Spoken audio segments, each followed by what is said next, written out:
더 이렇게 좀 행복하게 표정을 지어야죠. 우리 옆에 계신 분들과 함께 우리 행복하세요 웃으면서 인사 한번 나누겠습니다. 행복하세요. 네.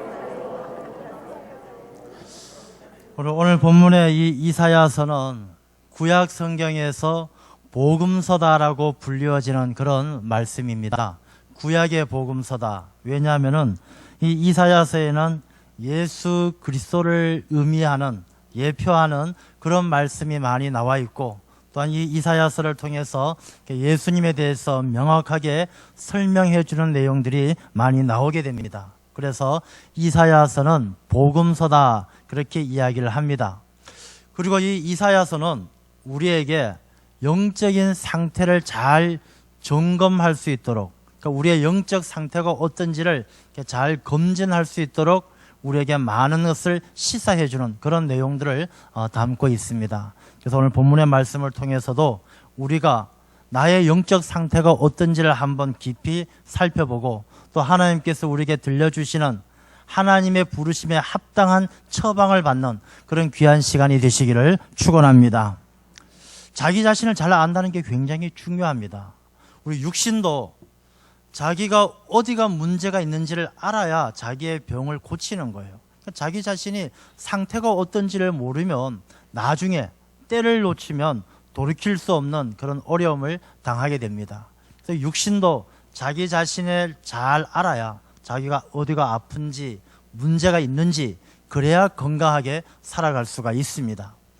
우리가 영적인 문제도 마찬가지입니다. 자기의 영적인 상태를 정확하게 진단하지 못하면 우리가 세상을 살아가는데 승리하는 그런 승리의 삶을 살아갈 수가 없다는 것입니다. 내가 영적으로 깊이 병들었는데, 내가 영적으로 연약하기 그지없는데 어떻게 세상을 이길 수가 있겠습니까? 우리가 신앙생활 하면서 그렇게 하나님께 기도합니다. 주여 하나님, 세상을 이길 수 있는 하나님의 백성이 되게 붙들어 주십시오. 기도합니다. 세상을 이기기를 원하는데, 세상을 승리하기를 원하는데 정작 자기 자신은 어떤 상태인지 잘 알지 못한다면 승리할 수가 없다는 것입니다. 손자병법에도 지피지기면 백전백승이다. 저걸 알고 세상을 알고 그리고 나를 알아야 싸워 이기는 것이지, 세상만 두렵고 무서운 세상만 알고 자기는 잘 모르면서 어떻게 세상을 이길 수가 있겠습니까? 우리가 자기 자신을 잘 알아야 자기 자신의 영적인 건강 상태를 잘 알고, 또 거기에 합당한 처방을 받아야, 하나님께서 우리에게 주시는 처방을 잘 받아야 우리가 건강하게 세상을 이기게 될 줄로 믿습니다. 그 비밀이 오늘 본문의 말씀에 나와 있습니다. 이 본문의 말씀을 잘 여러분들께서 깊이 상고하시는 가운데 여러분들의 영과 육이 더욱더 강건해지는 은혜에 충만하시기를 축원합니다.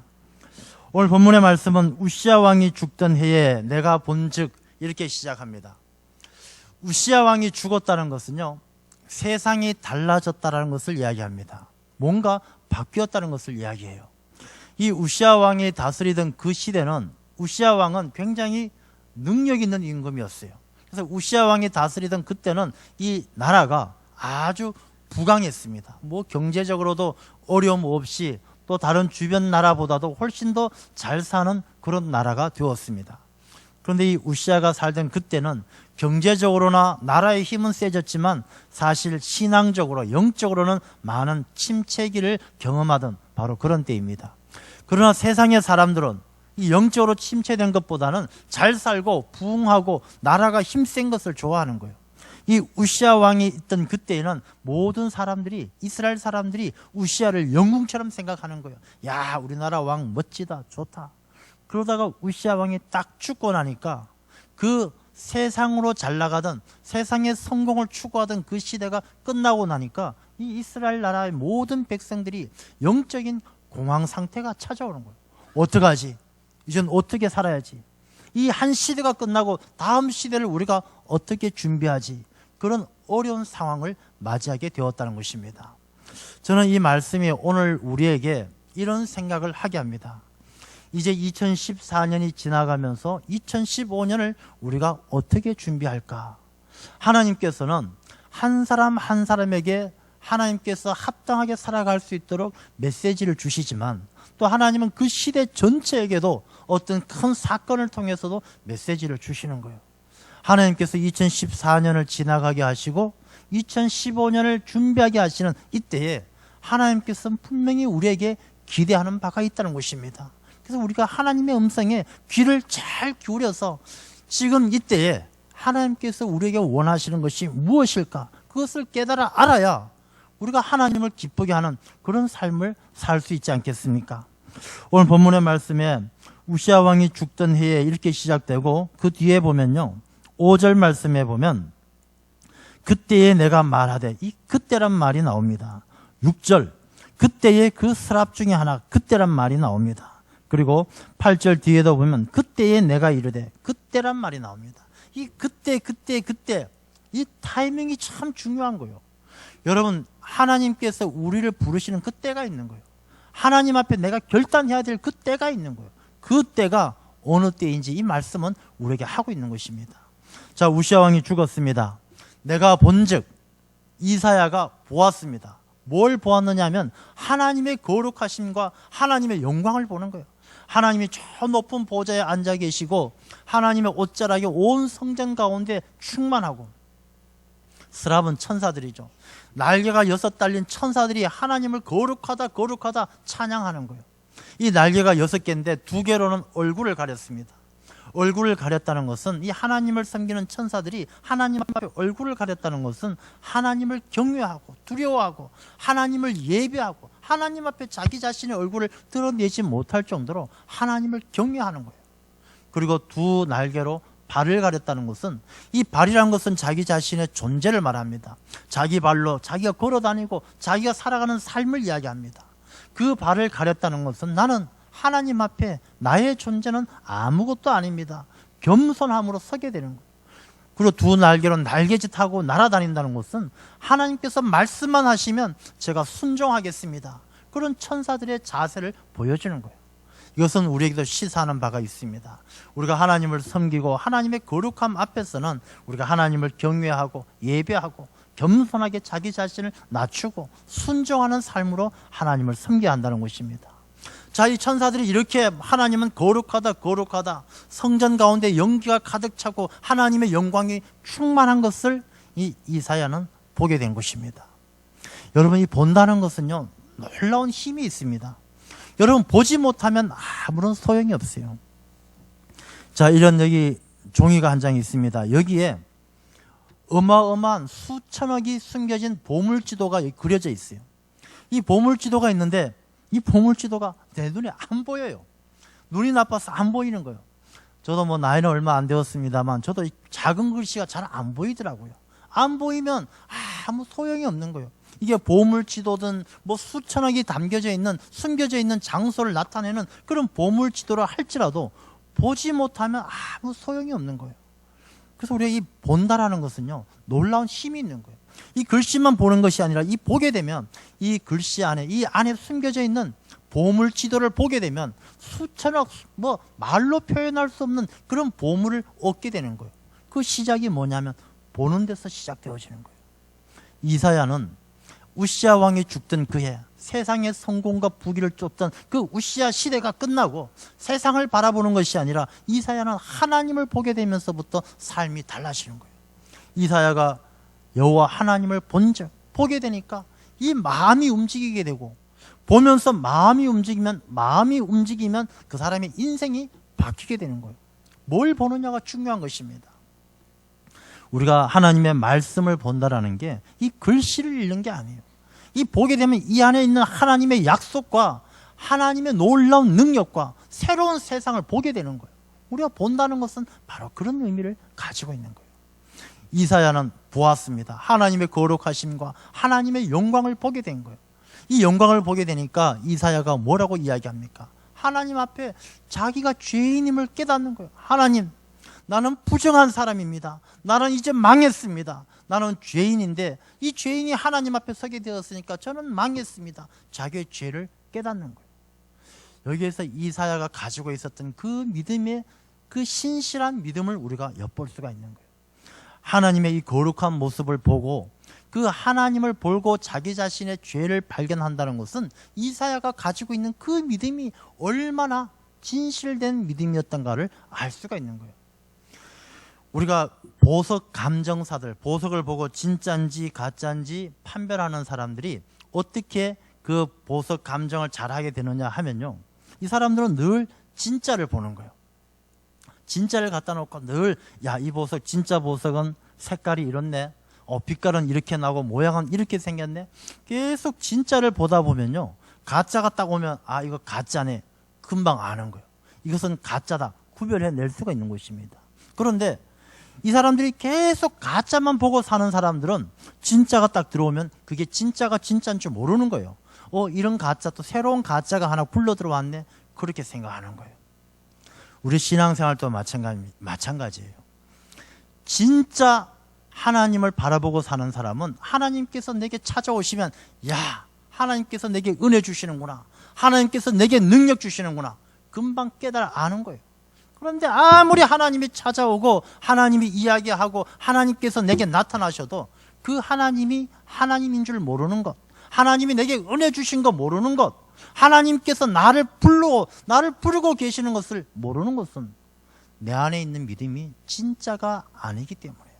진짜는 달라요. 느낌이 탁 달라요. 진짜를 딱 보면 감정사들도 이렇게 보다 보면 가짜 탁 골라내고 진짜 딱 보면 느낌이 다른 거예요. 신앙생활도 마찬가지입니다. 여러분들 이렇게 예배 드리고 있지만 진짜 예배 드리는 사람과 가짜 예배 드리는 사람은 느낌이 다른 거예요. 정말로 하나님을 사모하고 하나님을 영화롭게 하고 내 영과 진리로 하나님께 나아가기를 사모하고 온 힘을 다하여 하나님께 예배 드리는 사람은요, 이 예배 때 느끼는 감격이 달라요. 느낌이 달라요. 찬양할 때도 찬양 인도자가 우리 손을 들고 찬양합시다, 그렇게 말하지 않아도 내가 온 마음을 다해서 하나님을 영화롭게 하고 하나님을 찬양하는 사람은 찬양 인도자가 그렇게 말하지 않아도 저절로 손이 올라가는 거예요. 우리 힘차게 찬송합시다 말하지 않아도 하나님을 진짜 찬송하는 사람은 목소리가 터지는 거예요. 커지는 거예요. 진짜 하나님을 찬양하는 사람은 리더가, 찬양 인도자가 일어나서 찬양합시다 말하지 않아도 저절로 일어나는 거예요. 왜냐? 느낌이 다르니까. 가짜하고는 느낌이 다르니까. 가짜는요, 찬송하면 왜 귀찮게 자꾸 일어나라고 해, 팔 아파 죽겠는데 팔은 왜 들라고 해, 느낌이 달라요. 진짜는 말하지 않아도 저절로 하나님 앞에 저절로 일어서게 되고 손 들게 되고 달라져요. 그게 바로 진짜라는 것입니다. 이 이사야는요, 하나님을 만났을 때 자기 자신이 진짜 죄인인 것을 아는 거예요. 이 믿음이 진짜였기 때문에. 여러분들 집에서 아침에 일어나서 이부자리를 정리합니다. 이불을 개고 이러면 그 방 안에 먼지가 얼마나 많이 펄럭펄럭 날아다니겠습니까? 그러나 보이지 않는 거예요. 아무리 LED 전구를 켜놔도 그 날아다니는 먼지가 보이지 않아요. 그러나 햇볕이 한 줄기 쫙 들어오면 그 햇볕 가운데서 날아다니는 먼지는 다 보이는 거예요. 이 전구 아무리 만들어 놓은 가짜 빛 가지고는 안 되는 거예요. 진짜 빛이 쫙 비추면 그 안에 얼마나 먼지가 많은지 알게 된다는 것입니다. 이 이사야는요, 그 하나님의 영광, 그 거룩하심을 보고 나니까 자기 삶 속에 그 수많은 먼지와 같이 자기가 얼마나 큰 죄인인지 깨달아 하는 거예요. 진짜 하나님을 만나지 못한 사람들은 전구를 아무리 켜놔도, 야, 이거 법으로 따져도 나는 죄가 없다, 나는 윤리적으로 따져도 죄가 없다, 나는 사람 관계를 따져도 누구를 사기친 적이 없다, 내가 무슨 죄인이냐, 죄가 안 보이는 거예요. 그러나 하나님의 빛이 진짜 하나님 앞에 서게 되면 내가 죄인임을 고백하게 된다는 것입니다. 이 이사야는 그 하나님 앞에 자기 자신이 죄인임을 고백하게 됩니다. 그때에 천사 중에 하나가 숯불을 가지고 와서 이사야의 입술에 댑니다. 그리고 내 악이 제하여졌고 내 죄가 사하여졌다라고 이야기합니다. 이것은 이래서 이 이사야가 복음서다라고 이야기하는 것입니다. 이 숯불은요, 예수 그리스도의 보혈을 의미하는 거예요. 우리가 죄인이고 죽을 수밖에 없는 죄인이지만, 망하게 생긴 죄인이지만 그 숯불을 입에 대었을 때 죄사함을 받는 것처럼 예수 그리스도의 보혈이 우리에게 흘러 들어오면, 주님을 만나면 우리의 모든 죄를 사하여 주시는 하나님의 은혜를 누리게 될 줄로 믿습니다. 이사야는 그것을 깨닫는 거예요. 야, 하나님께서 이 숯불을 입에 대는 것처럼 이 많은 죄인들, 죽을 수밖에 없는 우리 죄인들을 예수 그리스도라는 메시아를 통해서 구원해 주시는구나. 그것을 이 이사야서는 말씀을 해주고 있는 거예요. 이사야는 그 이야기를 듣고 얼마나 기쁘겠습니까? 그런데 그것으로 끝나는 것이 아니고 8절 말씀을 보면 내가 또 주의 목소리를 들으니, 내가 죄사함을 받고 예수님을 영접한 것으로 끝나는 것이 아니고 또 주의 목소리를 들으니, 예수님을 영접하고 믿음으로 사는 사람은 또 주의 소리를 들어야 된다는 것입니다. 많은 분들은요, 내가 이제 교회 나오고 주일마다 교회 나가니까 구원 받았겠지, 내가 이제 천국 가겠지, 그렇게 안일하게 생각하는 것입니다. 그런데 성경 말씀은요, 예수 그리스도를 영접하고도, 사도 바울을 통해서 예수님을 믿고 영접하고도 나중에 디모데후서를 보게 되면 이 사도 바울을 떠났던, 하나님을 떠나고 예수님을 떠났던 사람들이 많았던 것을 우리에게 말씀해 주고 있는 것입니다. 신앙은 예수 그리스도를 영접하고 그것으로 끝나는 것이 아니라 예수님과 함께하고 그 다음에 내가 어떤 삶을 살아가느냐에 달려있는 것입니다. 이사야가 하나님의 음성을 듣습니다. 하나님께서 내가 누구를 보내며 누가 우리를 위하여 갈고 할 때에 이 이사야는 내가 이르되 내가 여기 있나이다, 나를 보내소서, 그렇게 답을 합니다. 아브라함도 이삭이란 약속의 자녀를 얻고 그것으로 끝나지 않습니다. 하나님께서 아브라함에게 또 말씀하시죠. 아브라함아, 너 사랑하는 독자 이삭을 내게 바쳐라 라고 이야기합니다. 이사야의 죄사함을 다 끝내는 것이 아니고 하나님께서는 누가 나를 위하여 갈고, 하나님께서는 예수 그리스도를 영접한 사람들이 사명을 가지고 살기를 원하시는 거예요. 우리 인생이 살아갈 때 자녀들 잘 키워가지고 결혼시키고, 그 다음에 돈 좀 벌어서 집 한 칸 장만하고 노후 대책 잘 세워서 연금 받으면서 생활하는 그런 삶이 인생의 전부입니까? 그게 아니라는 것입니다. 하나님은 우리에게 원하시는 게 그런 인생을 원하는 것이 아니라 하나님 나라를 위해서 사명을 감당하는 삶을 기대하고 계신다는 거예요. 이사야는 그 음성을 들었을 때 하나님 앞에 내가 여기 있나이다, 이렇게 고백을 합니다. 이 말씀은 이 이사야가 자기 자신의 영적인 현주소를 찾았다는 거예요. 이때까지는 우시아 왕 시절에는 세상에 성공하고 나라가 잘 되고 세상적으로 부흥하는 것이 전부인 줄 알고 그렇게 살았는데, 하나님을 만나게 되고 죄사함을 얻고 하나님의 음성을 들었을 때 자기 자신이 변질되어 잘못 살아왔던 자기 자신을 발견하고 하나님 앞에 내가 여기 있나이다 라고 고백을 하는 것입니다. 여러분, 우리가 얼마나 변질되어진 삶을 살고 있는지 자기 자신을 한번 돌아보십니까? 이렇게 한번 생각해 보십시오. 우리가 부부가 결혼해서 이렇게 계신 분들이 20년, 30년 오래되신 분들 많이 계실 겁니다. 이제 20년, 30년 오래 살다 보니까 조그만 일에도 왼수처럼 싸울 때가 많습니다. 말만 하면 짜증내고 신경질 내고 싸울 때가 많아요. 불편할 때가 많습니다. 물론 좋을 때도 있겠지만, 여러분들이 20년, 30년 전에 결혼할 때에 30년 뒤에는 제 양반하고 왼수처럼 지내야지, 그렇게 마음 먹고 결혼하신 분 누가 있겠습니까? 결혼할 때는 이 사람과 평생 오손도손 행복하게 살고 이 사람 참 위해주고 사랑하고 사랑받고 그렇게 살아야지, 그런 마음으로 결혼했는데 20년, 30년 지나다 보니까 이게 다 변질되어지는 거예요. 서로에 대한 마음이 변질되어지는 거예요. 우리가 대학교 다닐 때 공부할 때 학교 가서 열심히 공부하면서 내가 공부해서 앞으로 나라와 사회를 위해서 열심히 좋은 일 하면서 살아야지, 그렇게 마음 먹었던 게 어느새 세월이 흐르다 보니까 이제는 자기밖에 몰라요. 내 가족들, 내 식구들밖에 몰라요. 다른 사람이 고통받든지 말든지 이 사회가 어려움을 당하든지 말든지 짓밟고 내가 잘 되고 내가 성공하고 내가 잘 살면 된다, 변질되어져 버린 거예요. 우리가 인생만 그런 것이 아니고 신앙도 그래요. 신앙도. 여러분들 한번 생각해 보십시오. 내가 세례받았을 때 그때의 그 감동, 이제는 주님의 백성으로 그리스도인으로 향기 나는 삶을 살아야지, 그 결심이 지금 변질되지 않고 잘 지켜갑니까?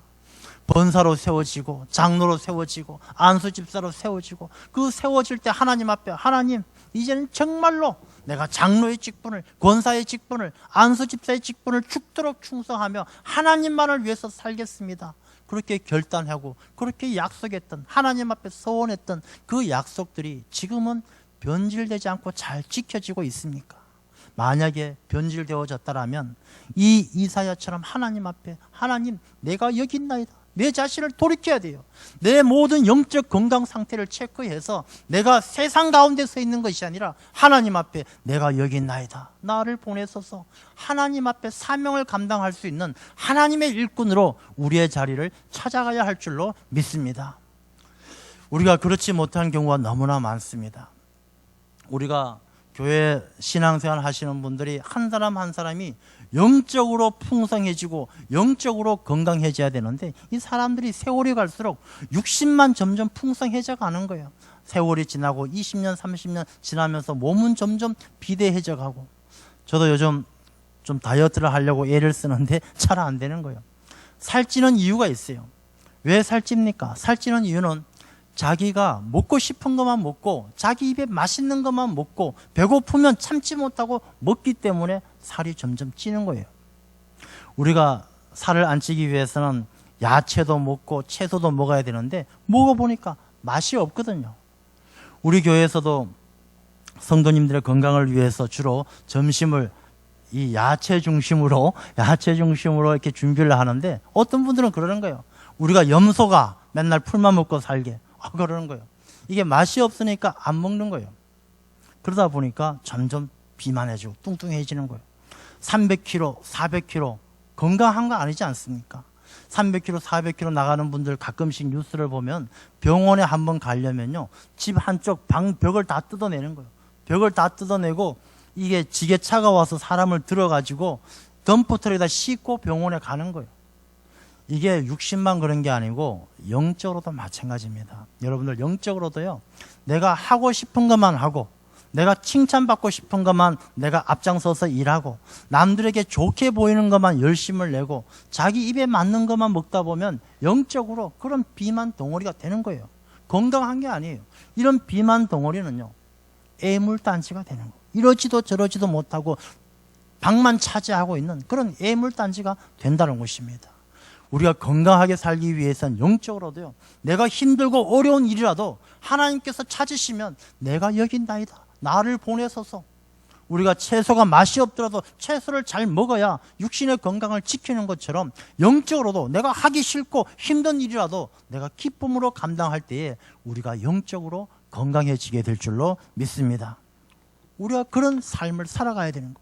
내 영적인 현주소를 잘 판단해서 내가 변질되어진 내 삶의 모습을 예수 그리스도의 보혈로 숯불로 지져서 우리가 하나님 앞에 바로 서서 내가 여기 있나이다, 내 자신의 삶을 회복할 때 하나님께서 그 사람의 삶을 통하여 그 시대에 필요한 사명을 감당하게 하는 것입니다. 우리가 일꾼들은요, 하나님이 세워주시는 거예요. 우리 2014년 지나고 2015년에 모든 여성교회나 각 기관들, 교회학교 부장들, 교사들 다 세워주는데 하나님께서 세워주시는 거예요. 그분들이 잘나고 그분들이 능력이 있어서 세우는 것은 아니라는 것입니다. 여러분, 모세가 40살에 애굽의 왕자로 그렇게 힘있고 능력이 있을 때 하나님이 그 사람을 세우는 거 아니에요. 능력 있고 힘 있고 젊었고 그 애굽의 왕자로 40세가 되었던 모세가 얼마나 큰 일을 감당할 수 있겠습니까? 인간적으로 보면 가장 좋은 때지만 하나님은 그때 쓰지 않는 거예요. 나이 80이 되어서 노인이 되었을 때 하나님을 의지하지 아니하면 안 되는 그때에 불러서 쓰시는 거예요. 내가 선 곳은 거룩한 곳이니 내 신을 벗으라. 떨기나무에서 모세를 부르시는 거예요. 모세가 하나님, 나는 입이 어눌해서 말을 할 줄 몰라서 안 됩니다. 하나님께서 형 아론을 붙여서 모세를 쓰시는 거예요. 모세가 죽었을 때 여호수아, 그 여호수아에게 하나님은 여호수아를 불러서 너는 강하고 담대하라, 그 마음을 강심장으로 만들어서 여호수아를 쓰시는 거예요. 하나님께서 여러분들 한 사람 한 사람을 불러서 세워주시는 것은 여러분들의 능력이 있고 여러분들이 힘이 있어서가 아니라 하나님께서 필요하시기 때문에 세우시는 거예요. 오늘 본문의 말씀에 계속 반복되어지는 것처럼 바로 그때가 되었다는 것입니다. 우리가 다가오는 2015년에는 우리가 다시 한번 내 삶을 돌아보면서 내 영적인 현주소를 다시 한번 짚어보면서 하나님께서 들려주시는 처방을 우리가 잘 순종해야 한다는 것입니다. 하나님께서 우리에게 처방을 주셔. 야, 이번에는 좀 집사 직분 잘 감당해야 한다. 이번에 구역장 잘 섬겨야 한다. 이번에 교사 직분 잘 감당해야 한다. 이런 처방을 주실 때 우리가 내가 여기 있나이다, 나를 보내소서, 그 하나님의 처방에 잘 따를 때 이사야처럼 하나님께서는 귀한 일꾼으로 사용해 주실 줄로 믿습니다. 우리가 자기가 먹고 싶은 것만 먹고 자기가 뭐 하고 싶은 것만 하면은 이 영적으로 비만해져서 애물단지가 되는 거예요. 그 마음속에 욕심만 가득 차고 그 마음에 이 세상의 모든 욕심만 가득 차다 보면 몸이 비대해져서 안 되는 거예요. 그리고 자기 자신은 제대로 일도 안 되면서 그냥 방만 딱 지키고 있는 거예요. 우리가 애물단지가 아니라 보물단지가 돼야 돼요. 이 보물단지가 되기 위해서는 칠그릇과 같은 연약한 내 자신이지만 내 안에 주님의 마음을 담는 거예요. 내가 주님의 하나님의 음성에 귀를 기울이는 거예요. 그래서 내가 여기 있나이다, 나를 보내소서, 하나님이 쓰시는 그 모든 일에 내 자신을 내어드리면 칠그릇과 같이 연약한 존재이지만 하나님께서는 보물단지처럼 애지중지 우리를 돌보시고 우리를 통해서 놀라운 일들을 감당하게 하여 주실 줄로 믿습니다.